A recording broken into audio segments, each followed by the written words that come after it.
Bilisang pera, sunod-sunod ng pasok ng swerte, susundan ka ng swerte at imbis na kamalasan, ma-amaze ka dahil parang ito ay matapos yung gawin, first time na mangyayari sa inyo, magsisimula na ng tagumpay po ninyo at ang swerte mismo ang susunod po sa inyo at ang inyo pong swerte or pera ay parang binubus ang mais na sunod-sunod na darating. Basta sasabayin nyo ng sipag at syaga mga bossing ko at gawin nyo po itong aking sinasabing ito. Ang pinakamabisang araw sa ganitong mga pamamaraan ay Tuesday at saka Friday. Pero kung abala ka sa mga ganyang araw, gawin nyo ito kahit anong araw basta't ikaw po ay makakapag-focus sa mga pag-wish at alas 7 ng umaga nyo siya gagawin, nakaharap ka sa gawing silangan. Ang silangan mga bossing ko na naliwanag ang sinag ng araw ay nagdudulot ng swerte. Ultimo sa bahay natin, di ba sabi nga po, yung ating main door dapat nakaharap sa may silangan. Yung mga pintuan nakaharap sa may silangan. Huwag kang magharap sa may kanluran. Ultimo po mga bossing ko sa bahay po, kung ikay nagpapagawa ng bahay, yan po ang dulot ay swerte. Lalo-lalo na sa mga gumagawa ng mga pampaswerte. Silangan ay the best. Ngayon po, kung marami kang kamalasan, harap ka sa may gawing silangan kahit wala kang materyales, magtapon ka na magtapon ng mga kamalasan. Sabi nyo, tinatapon ko na lahat ang mga kamalasan ko at huwag ka na muling babalik pa. I-throw away nyo po yan sa malayong malayo. Ngayon pa mga bossing at subukan nyo po ito. Ito pa mga bossing ko ang ating dahon ng laurel at cinnamon. Ang gagawin nyo lamang, isusulat nyo po ng 3 beses ang inyo pong pangalan. Dito, kahit pangalan lang, kahit di na ipilido. Ngayon pa mga bossing, susulat ko po dito. Pero lalagyan nyo ng space sa baba kasi isusulat nyo yung amount na gusto ninyo.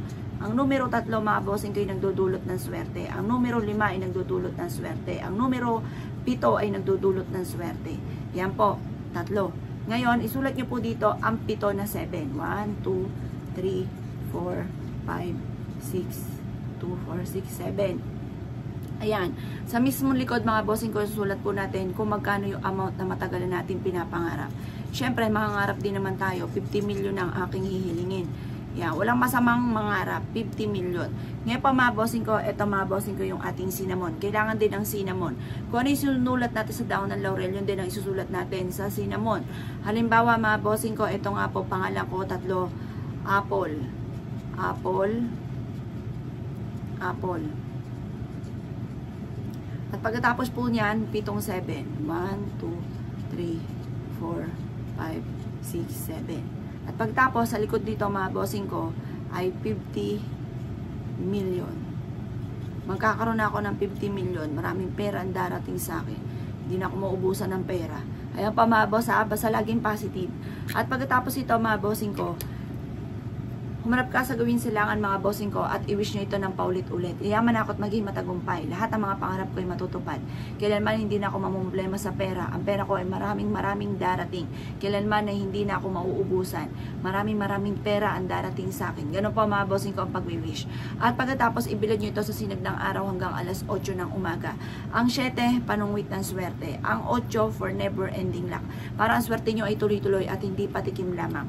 Subukan nyo po itong gawin mga bossing ko at kayo mismo ay maa-amaze sa dami-dami ng mga blessing na darating po sa inyo.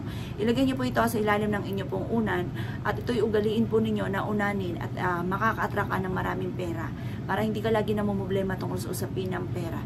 Subukan niyo po ito, proven po ito at kayo mismo ay maa-amaze sa dami ng mga blessing na darating po sa inyo. Kaya ako ikigagawa. Good luck po sa inyo po lahat.